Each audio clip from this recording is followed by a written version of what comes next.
Hey, Park Theater. This is Tony Bancroft coming to you exclusively in this theater right now to tell you that if you hang out after the screening, I'd love to talk to you a little bit more and answer some questions about this film that means so much to me. I was the co-head of story on it. I was also the animation director on this. And you know what? My twin brother Tom also co-directed it too. We came from Disney and we are so excited to share this movie with you. Thank you for supporting it. And I also want to thank Tim and Rachel for having this cool theater and that I can come and speak to you after the screening. So stay tuned and thank you for supporting Light of the World. Oh, I'm going to see everybody. Hi, everybody. Yeah, they're waving to you. Thank you so much for doing this, for your time and for treating us with this man premiere weekend of your new film. We go way back. Rachel and Tim and I go way back to the Burbank, California days when we used to go to the same church. So I've followed Park Theater. I've followed what you guys have been doing. I'm excited by it. If I could support in any way, I always said I would. So this is the best I could do. I couldn't be out there in person with everybody. I'm sorry, but I'm glad I could just, be on this Zoom with everybody. Yeah, well, next time we'll fly you out on your next big Yeah, film adventure. Um, we'll well, say. well, no, but thank you so much for your time with this one. Um, this was so this was amazing, and this is like the movie's live to the whole world this weekend, right? Like, so this, it's like a special screen Well, for us not to the whole all. world. It's open. It actually opened in New Zealand last week, and then the U.S. It opened across the U.S. This weekend. I think it's in 2,000 theaters or so, Yeah. and then it'll start having slow releases in foreign territories in different countries. It is made by a ministry, Salvation Poem Project, that nobody's heard of, and I think that's really hurting us. Hollywood is definitely working against this film in a lot of ways. We couldn't get reviewers to review it, and I think it has to do with the fact that it's about Jesus. So that's been hard. We just got a Rotten Tomato rating like today. Okay. You have to have at least seven critics, known Hollywood type critics have to review it before it'll get a Rotten Tomato rating. So I think we're at 91% on Rotten Oh wow, Tomatoes. that's congratulations. That's awesome. Yeah. Yeah. So it's kind of, but it's like the once the ball starts rolling, in theory, like once there's more reviews and more, kind of critical acclaim, then it'll kind of perpetuate itself, and you'll get hopefully more Rotten Tomato, high scores and Yeah. all I that. mean, we would love that. I don't know that we're going to break any records this weekend, unfortunately, but where there's a lot of great small theaters like yourselves and even some of the bigger AMC and Regals that are showing it. I just don't know that people know about it enough. And marketing these days and getting people to the theaters, as you well know, is difficult. And so we wanted this to become kind of an event for families to enjoy, for churches to enjoy. There is some of that happening, and I wish it was more. But our prayers are answered that we got this movie out into the world, and I think it's going to have legs. I think it's going to be something that is used for ministry, for outreach, and in a lot of different ways. So I'm excited about that.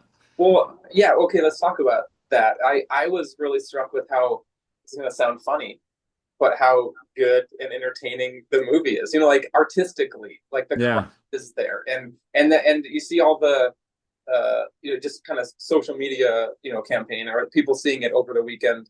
At least I watched a lot of these, people's stories and videos, and everyone's commenting on the animation, 2D hand drawn, and that's how the movie's sort of, been marketed. I want to talk Yeah. about that a little bit because we're calling it it's a Disney quality, hand drawn film. Oh, but it's Yeah. about Jesus. So like, why? Well, a couple questions here. Why is that interesting? Where it's like Christian art isn't always good. So when you see something that's good, you're like, whoa, that was good. Like, why is that Yeah. surprising? Well, It's there's a couple of different responses there, kind of a couple different questions too. But yeah. one of them is, yeah, definitely. And my brother and I have a twin brother, Tom. He's the co-director of the film. And with his buddy John Schaefer, they directed the film. They brought me on as the head of story and also animation director. So really, it was like the three of us worked very closely together, developing the script, bringing it together. Tom and I come from Disney, and so we have a real Disney sensibility about a film's got to have heart to it. You got to really believe in these characters. You got to really love these characters. And so acting, and I knew that when I started on this film, that acting was going to be really paramount to and really key for its success and for really the believability of these characters, and that so that the audience would empathize with Jesus, Yeah, with John, with their journey.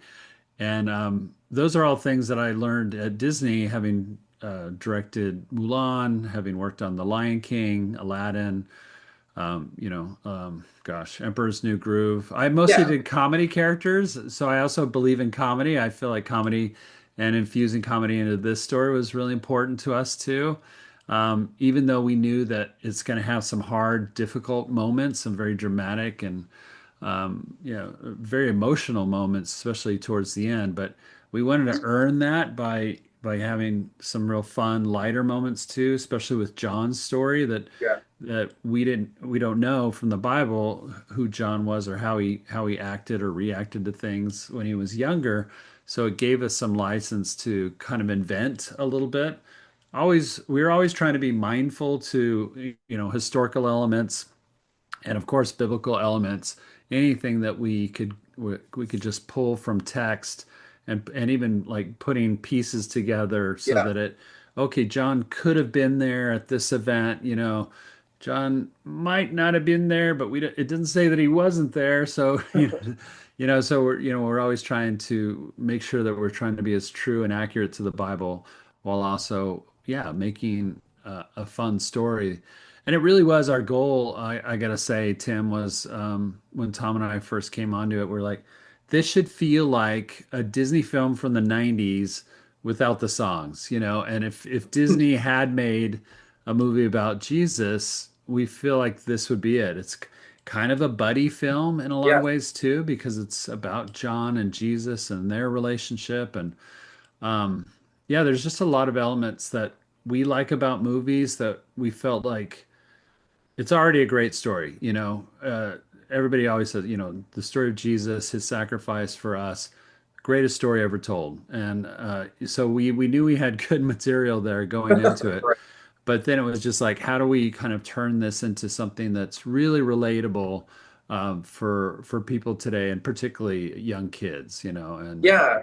Well, yeah, okay, I want to touch on your your pedigree there. I mean, you mentioned a bit, yeah, your resume, and you don't want to toot your own horn, but yeah, you come from serious, animation background. And like you said, the 90s, that the golden age of Disney's 2D, like these films that were so groundbreaking. yeah, And it's just I just want to make sure everyone in the room understands who they're actually like hearing yeah. talk I about mean, this kind of stuff. So that's my animation desk back there. I animated part of Kronk on Emperor's New Groove on yeah. that.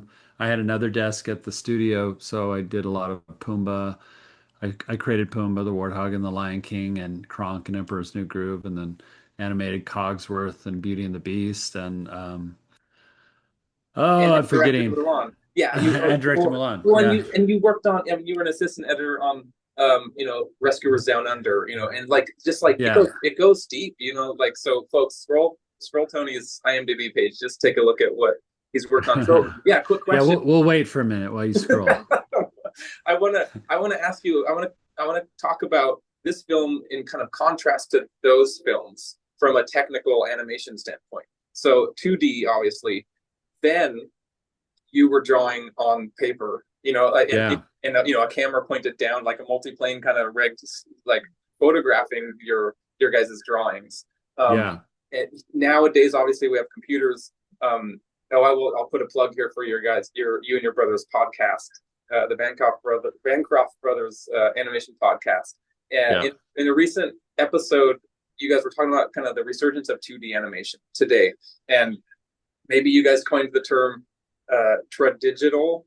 Yeah. Like you're wanting to do traditional looking animation with some digital tools.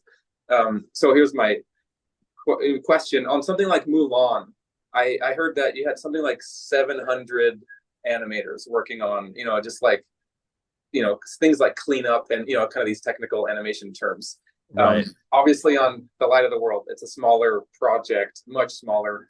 You didn't Mm. have 700 animators, to work on this film. So, what's the difference like for you as, a supervising animator for Pumbaa or a director on a Mulan versus a tiny little indie project like this one, where Yeah. you're wanting it to look just as good, but you don't have 700 people to help, do it. Well, I mean, one of the biggest things is obviously the resources are totally different. When we're making a smaller independent film with a budget of around $20 million, which is Light of the World, they've been very vocal about that, so I feel like I can say that number.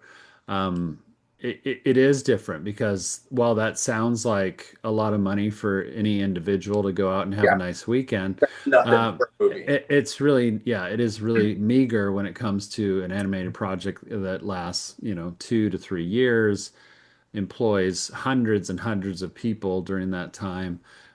Yeah, so most of the Disney films that I worked on were more like 100. Mulan was probably a little over 120 million, and then Lion King and some of the others even more than that, 150 million. And nowadays they're even over 200 million easily. So to do something for, just 10% of what a Pixar Disney budget would be today, and put it out in almost as many theaters. I mean, not quite, but Well, yeah, certainly, you helped us get this. 3,000 screens is kind of the benchmark for a small theater like us. We've got to get a movie if it's in 3,000 screens, across America or higher. I think you yeah, helped sneak this one into our corner of northern Minnesota at 2,000 screen rollout. yeah, Usually those movies pass us by, but yeah, like that's not a massive huge, but that's not a 700 screen release. Like that's right. a pretty good number. So yeah, you got it out there. Yeah, yeah, we have, and it's because the Salvation Poem Project believed in this. The guy that started it, Matt McPherson, he had a vision that God told him to make a movie about Jesus. I mean, this was like years and years and years and years ago. And on top of it, his desire, and he felt God was pulling him to make it a timeless feel. And so he picked 2D animation as a medium, when it could have been live action, it could have been computer animation, a lot of different things. But he picked, he his kids and he grew up with Disney animation, and they felt like it was a classic look to do it in 2D. And so when Tom and I were first asked, first Tom and then me asked to come on to the movie, there was that, oh, we get to make a movie about Jesus, and in 2D anime we get to draw and we get to make, I mean, it was like a dream come true. It was like God had prepared me my whole career working on this other stuff for Disney and Lion King and things. And my hope and desire is that, the same, if not more, amount of eyeballs will see this film, Light of the World, as saw Lion King. Because why not? Yeah, Instead of Lion King, he's the King of Kings. And so I feel like, yeah, if we can get this out to as many people, it might take 20 years for the, right. the amount of people to see it as the Lion King has demonstrated. But still, I think God has a big picture and plan Yeah. for this movie. Well, and to your guys' credit, you did everything that somebody does who knows their craft, who likes movies, like who knows what good storytelling is, and you Yeah, put it into this movie. So like that will speak to its legs or evergreenness. Like it can like you're saying, it can stick around for a long time and float yeah, around in the world and keep being rewatched. I already need to rewatch it for the the movie references, like the Easter eggs that are snuck into it. yeah. There are I some know, Easter eggs. Yeah, yeah, I know that your brother and his other co-director are doing it this weekend is an online contest to try to catch all these Easter eggs, and yeah, I honestly I only caught one, oh maybe two. The Jaws line, we're gonna need a yeah. bigger boat, Yep. and but then I heard Tom on the social media say, oh, there's Star Wars stuff and Back to the Future and ET, and so I need to rewatch it just as a movie lover to catch some of these fun other ones. Um, Yeah, yeah, so can we're you, movie lovers, so some of that stuff just kind of crept in, and we thought it was fun or yeah, interesting, so we put it in. yeah. Well, But okay, yeah, question. It was when John reaches the river and he peeks through the reeds like this, it reminds yeah, me of the Crocodile Dundee poster art for Crocodile Dundee. Was that a Crocodile Dundee reference? no, no, Oh, I thought not for at sure it all, was. not at Okay. all. Yeah, Well, okay, so I don't think we talked about Crocodile Dundee at all in the making of Light of the well, World. I can pretty I much picked up on guarantee the it. Crocodile Dundee vibe on that shot right there. So okay, I'm glad you um, felt that vibe. so I have a lot of technical. I mean, I won't go forever about this, but as the you know animation director, what are your responsibilities? I mean, are you hand drawing every single thing? I mean, sure, you've got other animators working on like other art with you. It's not just you. And like, Yeah, so what's your role in kind of directing the artistic choice? Which, by the way, I loved your difference in the kind of the real world style and then the storytelling style. You know, you got the yeah, parables has the this different parables. Yeah, artistic version of visual language. And so, like, yeah. is that you or is that your brother Tom or director? Kind of like, you know, where's the probably a lot of overlap, but Yeah, what are your there is. actual responsibilities? I wasn't in charge of this, what we call the storybook elements at all. That was done by a different group called Epifio. They did all of our pre-production work for us and did those specific things.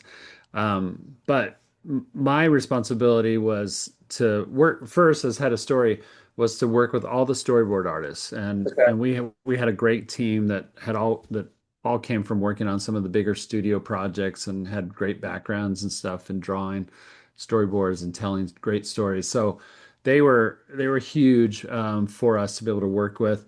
And I would do drawovers and I would say, oh, well, let's try this. Let's try. And I would usually see things before I showed it to the directors. They're seeing everything, taking in a lot of stimulus, a lot of design things, a lot of elements that they got to handle, including a lot of the story heavy lifting and editorial. So for me, I really tried to make sure that when I showed them somebody's work, somebody else's work, I was represented as I had already kind of approved it and said, I like it, and then kind of helped to sell it to the directors. And then they had their input, and we'd go back and change, and I would work with the storyboard Yeah. artists to make sure that what I heard them say, we implemented in the boards. Yeah.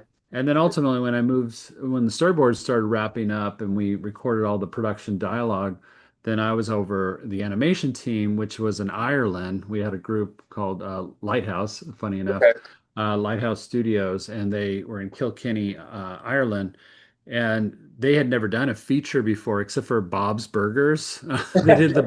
They worked on the Bob's Burgers feature. But they mostly did work for hire. And so this was a very unique project for them. And I told them from the beginning, we're going to really be pushing you guys to level up for this in the way of performance and believability and things like that. Yeah. More so than some of the cartoony stuff like Cupheads and things that they had done in the past. Did you fly Now, it? Did you actually go to Ireland? oh yeah, yeah, I had a couple trips out there to oversee them. Mostly we worked like this on Zoom calls. I mean, Sure. 80% of the movie was made through Zoom calls, I would say. But Tom and I, and because Tom comes from animation like I do, he did Mushu, the character Mushu in Mulan. So I was his boss on that film. Oh, fun. So you got a little role. And now he was my boss on this one. Yeah. But yeah, we would go over the storyboard sketches, the key animation, early rough animation, and I mean we probably hit every scene like two to three times. I don't even think there's one scene in the whole film that we didn't do a drawing for at some point. So we did an incredible over, I don't know, 750 to 1,000 drawings probably if you count all the storyboards and stuff Yeah. And, just to just to get ready for animation, you know. oh, wow. That's just pre. Yeah. Yeah. Yeah. Oh, That's wow. all pre-drawing Yeah. and pre-design and pre this and that just for the animators to go, okay, I think I know what you want.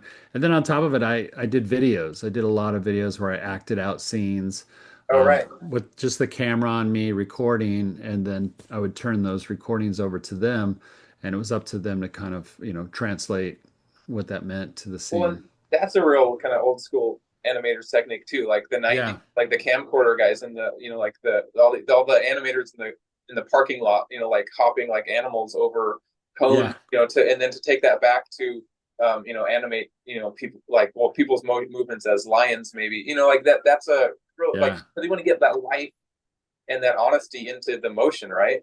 Um, Right.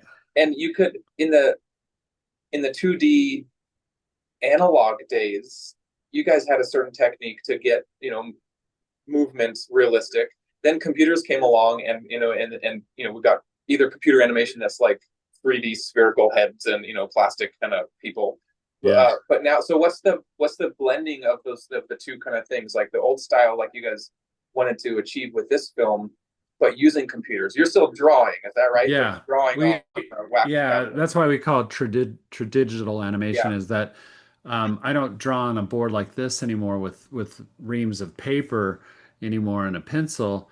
I have a stylus, like this, and over to the side here, you can't see it, is a big tablet. I have a yeah, large tablet, and I can draw over electronically, yeah. digitally. I can draw over all the artwork frame by frame if I want to. I can do just key poses, change expressions, Sure. So the and computer might help you in, like, make a move. Like, yeah, if you drew some keyframes, the computer could tell you how it moves from this one to that one, and then you can modify. You don't have to draw every single image like you would have used to in the '90s. If you didn't well, draw it, yeah. it didn't exist. I mean, the computer doesn't make it move. The Okay. animators make it move, but we do have a digital way to make kind of faux puppets, if you will, of the 2D drawings where there's hinge points and Oh, stuff, okay. Okay. and so almost like Flash, old Flash animation, Oh, sure.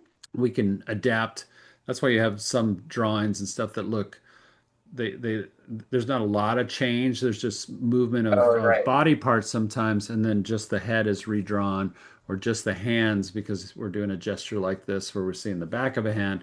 You can reuse that hand for multiple frames until it Sure. until Yeah. it pops open to the seeing the palm. Yeah. That's a new frame. That's a new drawing that has to be created. Yeah. That makes But sense. it is, the animator is utilizing maybe just two drawings for that action, but they're manipulating how fast or slow it moves Yeah. on top of it. So the computers are obviously a nice like tool to help Well, help yeah. you, We like, have boot undo up the old buttons. process. I mean, we used to have to, erase, or put down another piece of paper, and we killed a lot of trees. I like to say in the '90s because Yeah. we went through a lot of paper. But yeah, now it's completely digital, so it's faster. I'll ask one more question, and then I do know you want to maybe take questions from anybody out there. Yeah, So I can't um, see you, but think yeah. up questions. So folks, if you have thought of a question to ask Tony, we've got we won't be on for more than we'll have less than 10 minutes. But come on, line up outside my door in this to the sound booth here, and I'll chat with Tony for a second if you guys want to come up and stand here, and you'll actually come in. Oh, they can come in. They can be Yeah, on you'll come in camera. and sit on the camera and ask Tony a question if you've got one out there. Okay. So Tony, you mentioned working for your brother Tom. You guys have worked together on a lot of, I mean, all the way back on these old school like uh, golden age Disney films. You guys were on a lot of the same Yeah. movies. Maybe not together because there's a whole pool of tons of people, but now you're working really closely in addition to doing your podcast together. So my question is, what's your favorite part about working so closely with your twin brother? I mean, I've never had a partner, and I've had other partners, like a Mulan. I had a directing partner. I was put with them. We didn't have that sync. We had to develop that. Whereas Tom and I have a back and forth that is so natural. It's really like we share one mind. I think our wives think we do actually. But yeah, we can go back and forth, and that's true for graphically too, drawings and stuff. We draw very similarly. We think very similarly. So we approach things very, very quickly because of that. Awesome. I'm going to let the first question asker in. And Yeah. we're going to be very respectful of your time, and we won't go for longer than 7 minutes. I'm So this will good. be, Thank you, though. yeah, kind of lightning round real quick. Hey, Tony, how are you? I'm Eric. Hey, Eric. Nice to meet Yeah, you. this is a great, thank you very much for sharing about all the animation and the techniques and things. One of the questions I have is that you guys are doing a faith-based film, and often with faith-based operations, something happens that's significant, that challenges the faith, that challenges what you're doing. Can you share any kind of a Oh, story oh about yeah. how your faith had to come through and be able to make this film work out. I'd really appreciate to hear that. Wow, I mean, yeah, you're talking about trials and tribulations, and Yeah, we yeah. definitely felt Satan was really trying to distract and get in the way a lot of times. I think some of the biggest things that happened weren't necessarily to me as much as John Schaefer, who was one of the main producers and Tom's partner as a director. And he went through an incredible amount of, he had people die in his family through the 2 years that we were working on this. And his son just recently was in the hospital and just some real near death things that happened physically to people in his family, including his son. And it was tough. You know, we had to carry on. Sometimes it was just Tom and I without John because he was at the hospital for long periods of time and his son was in surgery and we're all praying over his son. And he's actually in the film. Josiah is the name of his son. We actually if you remember when John has all he just got the money from the fishmonger and he's going through that secret little Yeah. shortcut in the alley. And he's like, "Oh, that was a big mistake going Oh through this yeah, alley." yeah. And then that little kid, like, looks all hungry and poor and stuff, and he gives him some money. That was Josiah, John's son. Oh, that's cool. Wow. That's really cool. Yeah. Hey, thanks a lot for Thank you. sharing with that. There's a line out here. Send in the next person. Yeah. You got to get through this. Thanks a Are, lot. are we gonna get cut off, Tim? I see we Yeah. only have 5 minutes and 23 seconds. If I it- could go longer if you want to recall again or yeah, something. yeah, let's do that. We'll just rejoin after this ends. Okay. All right, what's your name? Abel, Hi, Abel. This is Hi, John. Abel. Nice to meet you, man. how long did it take you to create the film? Wow, that's a good question. Yeah, at Disney, it would take about 4 years, but being independent, we have to move a little faster. So I would say about 2.5 years from start to finish. It's a long time. It's a long Yeah, time, right? the credits, the production babies, all those names of. Yeah, three of those are my grandkids I was that gonna were ask, that were yes. all born on this film. Yeah, Oh, while we wow. were working on it. Yeah, Yeah, I love that that's an animation tradition too, just to list yeah, the production babies. I know. We Thanks for the wanted to question, do that. Abel. Thanks, buddy. Let's send in the next person. Sure. Thanks, Abel. This is fun. It's just like speed dating. It is. Hi there. Hey, how's it going, man? What's your name? Dylan is my name. Hi, DLN. I'm Tony. Nice to meet you. So what I was thinking for a question is, where do you see the future of like faith-based like entertainment like this, like the Angel Studios and whatnot? It's encouraging. It's a great time. I'm in Nashville and we see a rise in faith-based production in general, like live action, animation across the board. A lot of things are happening in this Nashville area. I feel like it's God is just bringing the right people out here. There's just more professionals in the industry that have relocated from California, like myself, and so I see people putting money into things, and that's the huge part. I mean, you can't do anything if nobody will turn on the money faucet. Nothing gets made. So for us, this ministry just rose up out of nowhere and wanted to make this film, and it was like perfect timing for Tom and I and for all of our talented crew. Yeah, and with Angel, it's even more so. I want to see more Angel type places out there. I want to see more streamers like Minnow and there's some smaller ones too that are doing faith-based content. I want to see more of that happen. And as long as people will support it and support what we're doing, there will be more. Awesome. Thank you so much. God Thank bless. you. God bless you. We've got 2.5 minutes. We can take another question before we have to sort of like Yeah. resend a link, or actually the same link will just work again, Tony, if it happens to us. Yeah. Hey. Hi, my name's Maddie. Hi, Maddie. I like your shirt. Is that Brother Bear or is that Lion King? Oh, Lion- Lion There King. you go. I'm a really big fan of Lion King. Me too. My question is, what was your favorite character to design in the movie? Oh man. My brother kind of oversaw the design elements of the character design more than I did, but I drew a lot of them. John the Baptizer. Definitely my favorite. I actually animated one scene in the movie, and it's one scene of John the Baptizer that I animated with full animation.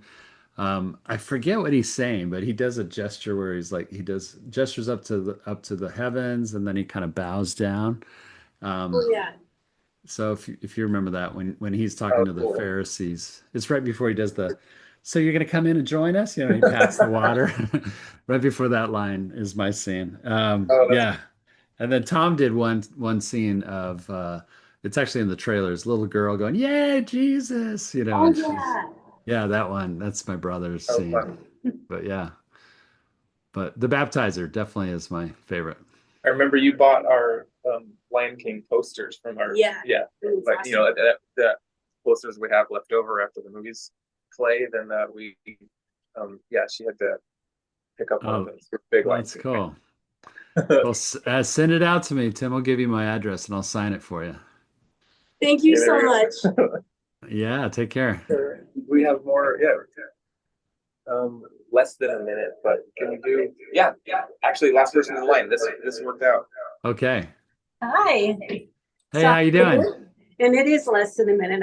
I know that. I just want to tell you, thank you so much, and how enjoyable that is to have a cartoon vision of Jesus. And I Oh, was thank really you. the whole way through as a passion for the word. I was trying to say, how is he going to go into the crucifixion and resurrection of Jesus and make it applicable to children? And Yeah. he did a very good job. God did a great job. But I Yeah, just want to thank thank you you. for that because I Yeah. felt it, it was very moving. We spend a ton of time. I mean, really debating back and forth. You know how brothers argue. So my brother and I talked all about it a lot, but also the co-director. We had script writers that all played into it. We had a team that really. Thank you, Tony. Yeah, if you just wanted to finish your thought, it cut us off, but yeah, Well, Bridget was. I mean, that's the thing is I think a lot of people are like, well, I mean, the story's already written down. You got it right there in the Bible. But, adaptation is a big part of what Hollywood does a lot of times with adapting famous novels and stories. And Yeah, it can be very difficult to get right. And in this one, we felt strongly that it needed to be, if you ever seen a movie, if you know anything about storytelling for movies, it's all you want your main character to have an arc, and therefore to start maybe down in the dumps, or they don't understand something about life. There's something that they need to learn. Well, Jesus is perfect. So to have Jesus have a perfect character as yeah, your hero makes it really difficult to find some way into the story and all that kind of thing.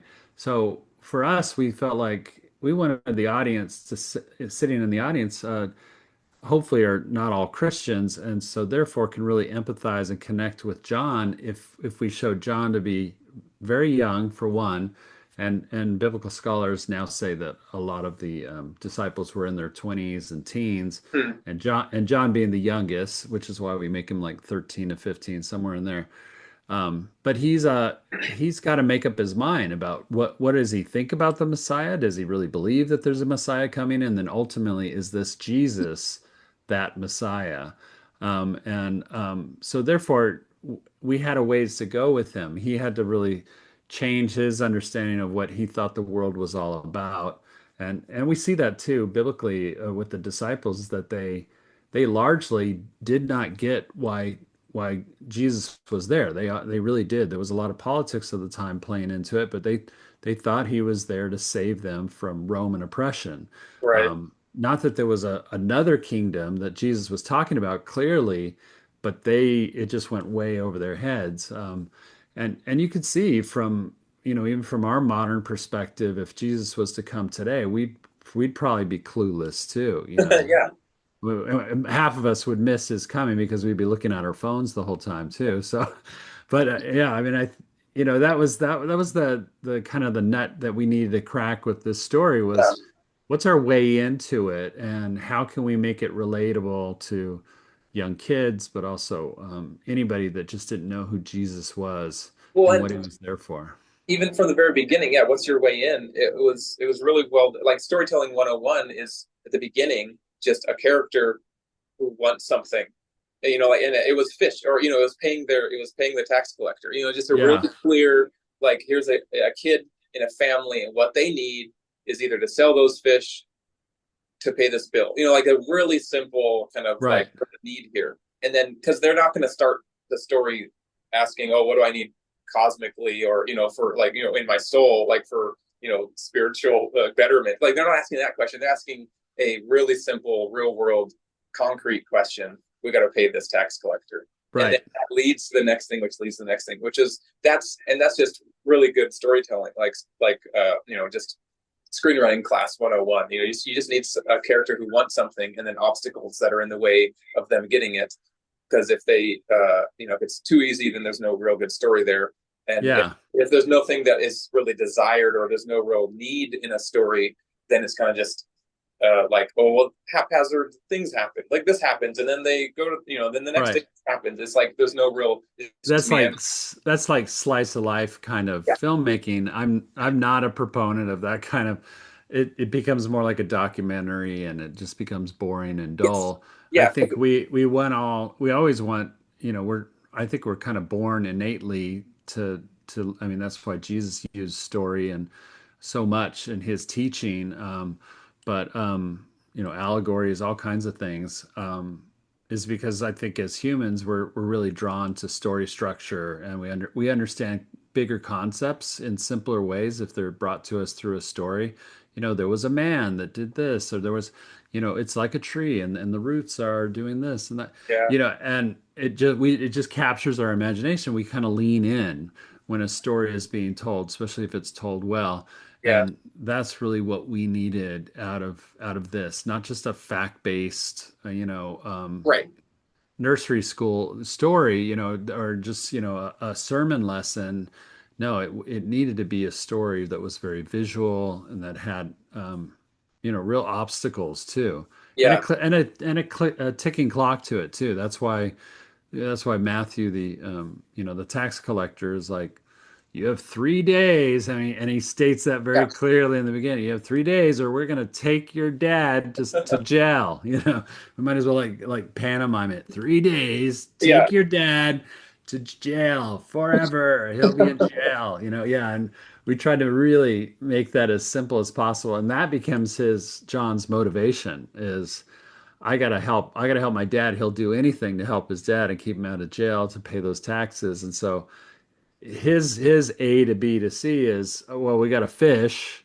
I need help with fishing. Yeah. Dad won't let me fish, so I'm going to go get this guy over here, Andrew, bring him back. And so along the way of doing that, it's very kind of a Shrek thing. I don't know if you remember the first Shrek. Yeah. It is all about, like, you know, he's going to get kicked out of the swamp unless he goes tells the king or something, that I forget what it is he has to do. But his whole adventure of getting, just to get that simple, his, you know, his, them not to mow down his swamp dwelling, he has to do all these things, and along the way he meets a princess, and he does this, and he fights this guy, and there's a bad guy, and you know, and we like that journey, and but we Yeah. also know there's a goal in mind. It has to circle back around to that first thing that he wants, you know. Yeah. And for us, for John, he wants to save his father, and Yeah. Yeah. that has to happen. Yeah. And It's really, ultimately, he saves his father in a bigger way, right? He actually saves his soul by helping his father to know who Jesus yeah, to is. believe in the end.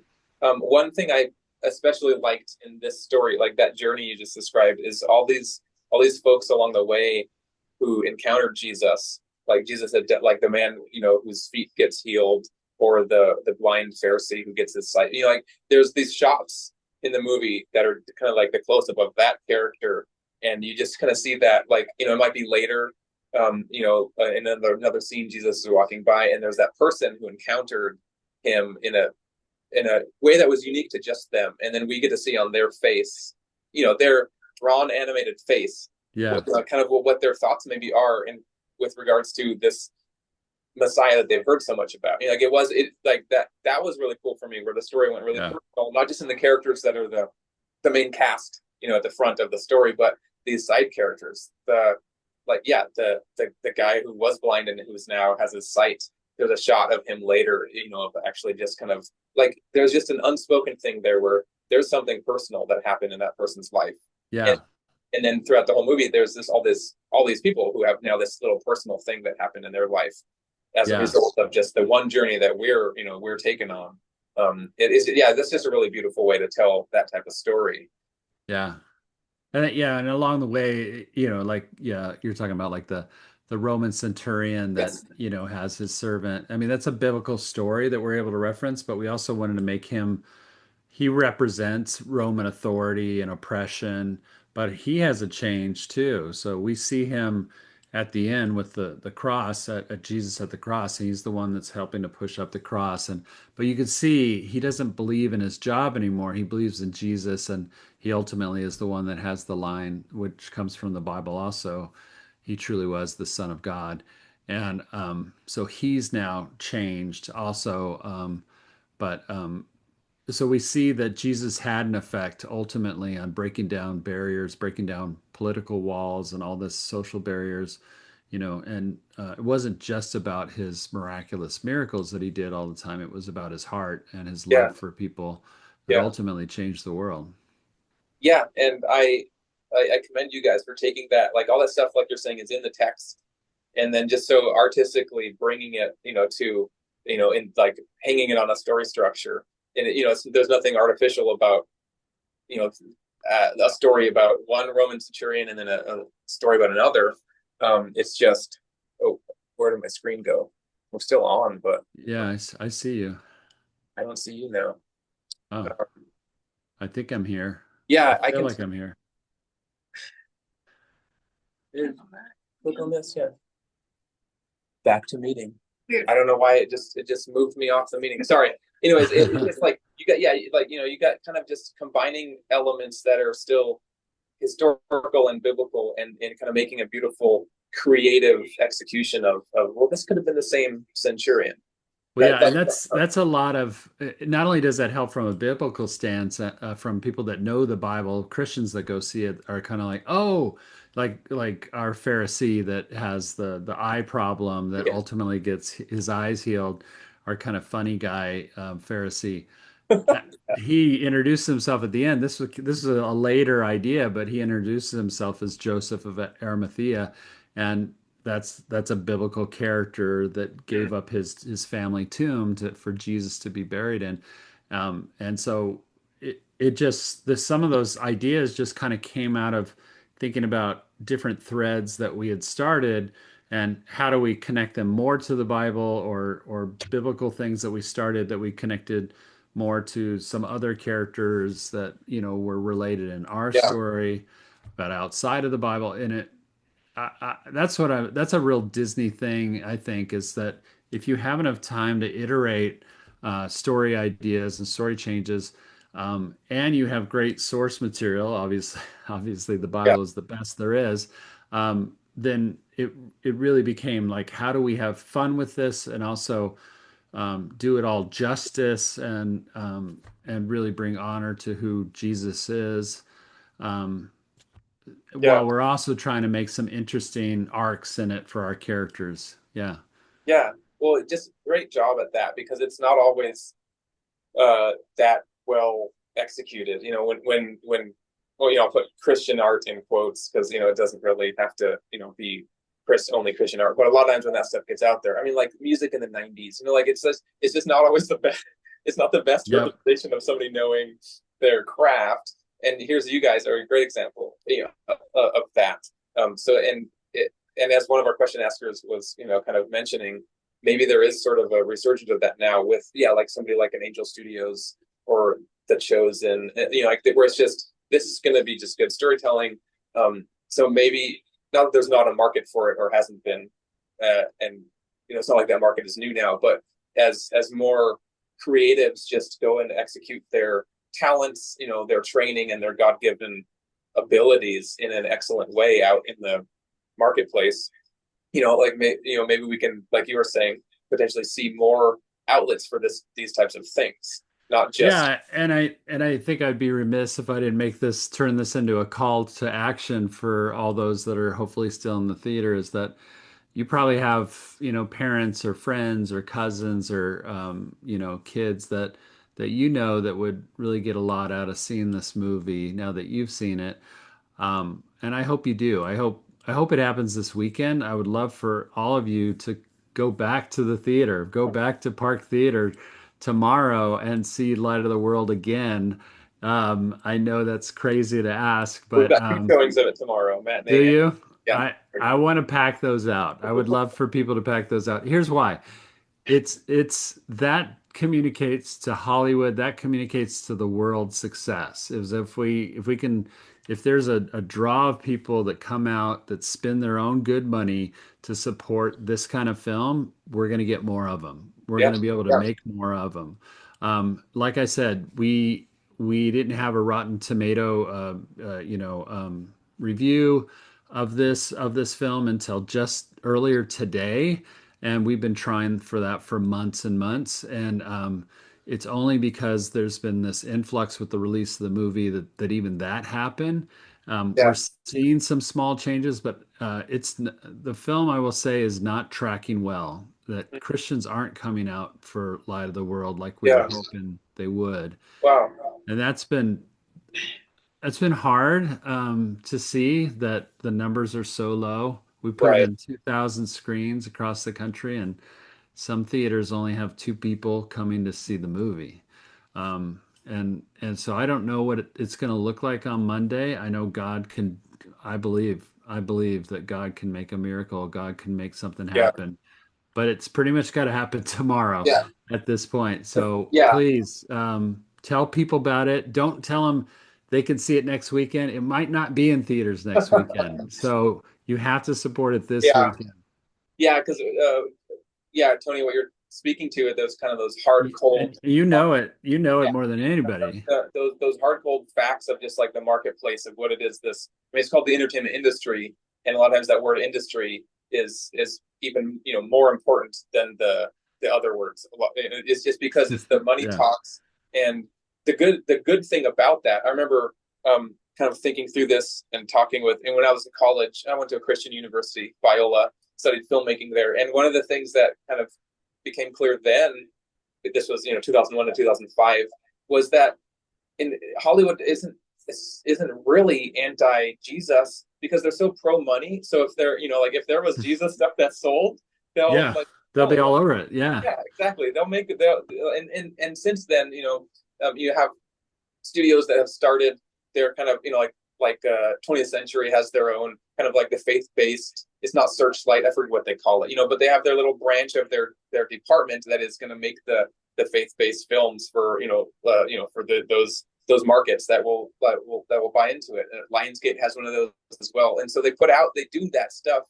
It's just like you're saying, the audience, the folks, the I don't like the term, consumer, but from their mind, it's the consumer has to spend the money on it for it to sort of continue to exist in the future. And so, that's why Marvel and superhero movies exist. So That's why they keep making them. Yeah. Keep buying that product, right? And so, yeah, what you're kind of speaking to is that, and also in addition to that, just those big factors, the small little factors in the filmmaking world of that opening weekend is so key. Like if it doesn't make a killing, in those first 3 days, then a decision gets made high up in the some soup somewhere about whether or not to continue to not even to continue this one, but for the next one. 2 years later, they might say, "Oh, well, that one forever ago didn't do any good, so we're not going to greenlight this next little project." Yeah, executives follow trends, and trends are always based on what they saw just happen. Oh, okay. Yeah. K-pop Demon Hunters was hugely successful. Let's do more K-pop and demon movies, That's going to happen. They already greenlit a sequel, 2 sequels for that movie. I know that. And yeah, I want to make more Bible-based stories like Light of the World. I want to do that. I don't know that we're going to have that opportunity, but I'm hopeful. Yeah. I'm very hopeful.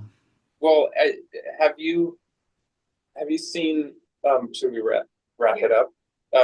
Well, yeah. Have you seen any hope on that front? Like, so many people. You've animated with like the guys who did Wild Robot and like winning Oscar, the movies that are winning the awards and making a lot of this money. Like those folks. Is there any? I guess just a brief answer to this. Any hope on the horizon for like, yeah, just continued collaboration with believers and non-believers on these types of projects. Yeah, I'll tell you on Monday. Okay. Yeah, this is man, we'll keep praying for, you know, the success of this one. I did see on your brother's Instagram that you guys got to go last night to the premiere. Yeah. I'm assuming in your hometown you went out to the movies and watched this movie together. I basically got all my students at Lipscomb University. I run the animation program there. I basically told them you're going to get an F in the class if you don't come to this movie. No, no, I didn't threaten them that badly, but I did say, you know, hey, come out and support what we're doing here. Yeah. Animation. This is what you want to do. Come out and support this, and we got a great response. Yeah, so we did 2 screenings. Tomorrow I'm going to a screening at our local theater too, Cool. just to pull people in as much as I can. Yeah. Well, yeah, Rach is going to wrap this up. I was just going to say we got a really good response here tonight. I mean, we didn't sell out every seat in the house, but we got a really big crowd, bigger than we've had, for the past 3-4 weeks for a movie. Good. So thank you so much for your time. I hope even more people come tomorrow. Yeah, and I have a question for you, Tony. So I was just thinking about the people in the audience who might be interested in getting into the industry. Yeah. Animation or just the industry in general. And I'm wondering if you have any tips, or if you want to share how you got into the industry, because it's hard to break in. It is. And it's harder now than when I was starting out. I came in right on the cusp of what they call the second golden age of Disney animation. I started at Disney and they were wrapping up Little Mermaid. And so I went from after Little Mermaid onwards, and for that 10 years that I was there, and then I left to actually start my own faith-based company after that. But those 10 or 12 years that I was there was, the renaissance of, Beauty and the Beast and Aladdin and all those, musicals and princess movies and, and Pocahontas and Emperor's New Groove and all those things. So I was a part of all that, and that was huge. That was huge for my career. Nowadays, you tend to work, and I thought I was going to stay at Disney for the rest of my life. That's changed too. You don't stay at one studio for, like the 9 Old Men, Walt Disney's time period. They would stay there for 45, 50 years in that one job at that one studio. That doesn't happen anymore. You go from production to production. And when we wrap on, a movie nowadays, like I worked on Space Jam: A New Legacy. Once I finished that, I was on to finding something else. So you have to really have a lot of good connections. So what's hard is that, and I know this from all my students at Lipscomb University, is that we artists are extroverts. We tend to be very nerdy, very quiet, very shy. And so therefore, we don't make a lot of good connections very well. We have to come out of our that box that we put ourselves in sometimes, and behind the computer screen, and we have to talk to people and get to know people. And so, I recommend people go into expos and things like that. There's a lot of great connections that you can make there. I recommend, drawing all the time. This is the basic thing, right? Is really learn to draw in a sketchbook, fill up a sketchbook, every summer, every time you can just be drawing. You're going to get better. It's like sports, the more you practice it, the better you get. I can't dribble a ball, but I can draw a pretty good basketball player. And so that's kind of how it starts. And then yeah, you'll find colleges and universities. I recommend Lipscomb University in Nashville, Tennessee, of course. And then my brother and I just started our own expo too there on the campus, Animation Y'all. It's like the South's very first big professional animation expo, and we did it earlier this year and it sold out, and this next year it's going to be even bigger. Now we have studios coming from California to be at our expo in Nashville. So and like I said, I feel like it's growing. God's doing something there. There's a work that's happening that's really exciting also. Awesome. I don't know if I totally answered your question, but no, I think that's great. Hopefully there's some aspiring, and if any aspiring animators, I mean, obviously they got to listen to your podcast just to hear some more, like, Yeah, Well, you I could mean, you do guys that get around and too. but you talk to, I mean, you talk to the creators of some of these really cool projects that are happening now today, and Yeah. yeah, 2D animation in a the 21st century. Yeah, you guys are just having a lot of cool conversations in that place. So tune in, you guys, just anybody out there in the audience. Well, Tony, we do want to be respectful of your time, and just thank you so much Thanks, for guys. much time with us. I wish I could spin the camera around and we'd be looking at the back of everybody's heads, but yeah, big. I took a couple of videos. I'll All right, send well, you some videos of just so you speaking can to see the crowd audience. that you've been speaking to, and yeah, most folks without really tiny kids who needed to get home right after the movie stuck around to to hear what you had to say. So, and also Awesome. again on premiere weekend in North America theaters, thank you so much for devoting your time, your Saturday night, after seeing the movie for yourself last night on this Friday night opening. To Well, our little I love that you do this, and I want to support you guys. I love Park Theater. I love what you've done there, and I can't wait to see it someday in person. man, yeah, we'll bring you out here for the next project. Yeah. All right, Thanks so they're much, clapping Tony. for you, Yeah. Tony. Well, Thank you so much. everyone for coming out Thank you, and guys. independent films. Yeah. Yeah. All right. All right. Have a Thank good you. night. See you guys.